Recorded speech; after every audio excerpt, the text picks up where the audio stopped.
James tells us to rejoice when we enter into various trials. Really? In fact, some translations say, consider it pure joy. Basically the same idea, but not only do we not consider it a joyful event when we enter into a trial, but we work hard at getting out of them, avoiding them. In fact, so often you see people in a trial come to that conclusion that God must not love them or this wouldn't happen. Now, we know that these trials produce a benefit, but what I want to challenge our thoughts on today is faith as a legacy.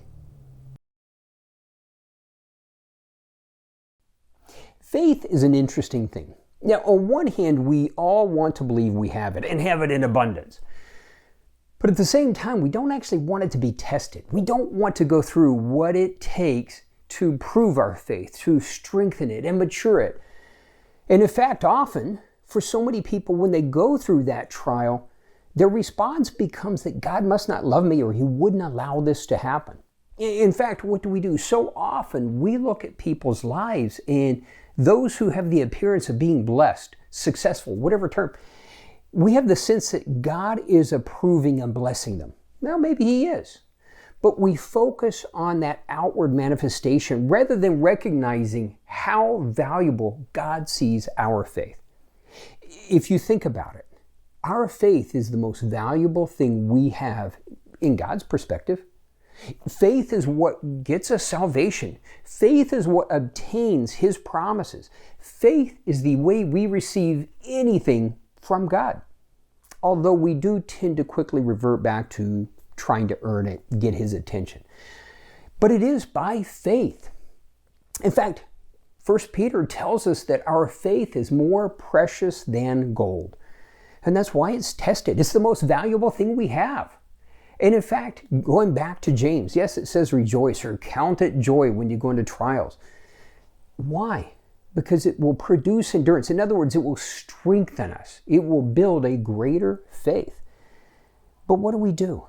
We don't tend to rejoice, but we tend to quickly become discouraged, dejected, etc. But I want to challenge us with a thought. Faith as a legacy. First off, we need to recognize every notable character of the Bible. What is their story? It's either one of the amazing way their faith was displayed. It was tested and became victorious. And we literally call them the heroes of the faith. Or those that because of their lack of faith, their lack of trust, their distractions, they became failures in a spiritual and in a figurative, literal sense. But let's look at one. I want to look at one story, and that's Caleb. Now, Caleb was one of the original 12 spies that went in and spied out the promised land. Now, that was the inheritance that God had stored up for His people. And the way they were going to obtain it was by faith. There were literally, every army was greater than them. There were absolute giants in the land. They weren't going to defeat them in their strength. It was only going to be in faith.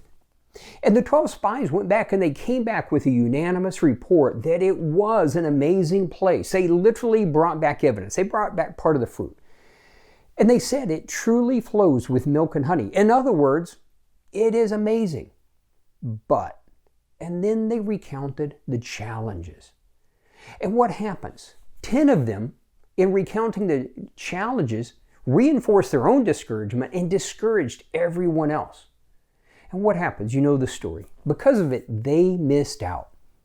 But God was not going to let His people miss out forever. So that generation missed out, but their kids would have obtained it, as you know. But He said this about Caleb, and this is really interesting. He said, but Caleb is different. He served me completely, wholeheartedly, and he will obtain that inheritance. He will receive the promised land, he and his children. If you think about it. Now, Caleb later, we'll come back to him, but what happens? Caleb not only obtains it, but there was a legacy for generations. His offspring, his children and children's children, they could say, his faith obtained this for us. In fact, if you think about all of those notable characters of the Bible, their faith had a lasting impact. Their faith was greater than that short-term incident, that short-term challenge they were going through. Everyone who displayed faith, what happens? There was a longer term impact. And some of those were generations. Some of those were eternal. I don't think literally Abraham had any idea that the faith that it took for them to receive Isaac, I don't know that he really understood the impact it would have. But look at it today. Here we are thousands of years later. In his faith, the way he trusted God, the way God worked through him by faith, what happens? It still encourages and strengthens us today, thousands of years later. Faith is a legacy. Our faith is so valuable that are we willing to not just endure the trials, but literally say, like Caleb said, give me my mountain. In other words, I'm ready for it. We'll come back to that. But our faith should leave a legacy, not just for the next generation, but through people around us. Our faith should strengthen and encourage those around us. If you look at Caleb, now, not only did he say, our God is able to do it, even though everybody else was discouraged, even though everybody else couldn't see past the obstacles, he maintained his confidence in what God could and would do. See, faith is not can, but will God do it? And he maintained that confidence for years while he had to wait. And then, when the moment came to enter into the promised land, what happened? Caleb did not immediately run to his portion and say, okay, here it is.